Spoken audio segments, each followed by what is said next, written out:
ইয়ে বাবা, এটা কি করলি? আয় তুই ঘরে আজকে রে। আজ আমার মায়ের ফেভারিট চুড়িদারটা আমি যদি এই আয়নার দিয়ে পুড়িয়ে দেই তাহলে কতটা লাইক আসবে। बड़ा हरामी हो बेटा।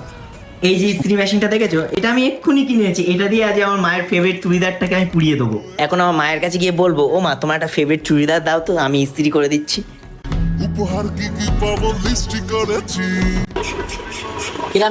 বলছি কি একটা ফেভারিট চুড়িদার দাও তো তোমার, আমি ইস্ত্রি করে দেই। ওটো তোর গুলো আগে কর না। না, তোমারটাই আগে করবো আমি। জমিয়ে খাবো আমি। দেখো এই চুড়িদারটা পরানোর আগে আমি বলে দিই, আমি বহুত খেলা নিয়ে বহুত মার খেতে চলেছি, তার জন্য চ্যানেলটাকে সাবস্ক্রাইব আর লাইক করে দিও।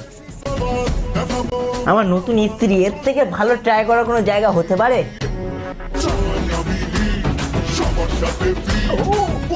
ইস্ত্রি দিয়ে না পুড়লে আমার কাছে আরেকটা উপায় আছে। এটা কত সুন্দর ইস্ত্রি করেছি দেখবে এসো।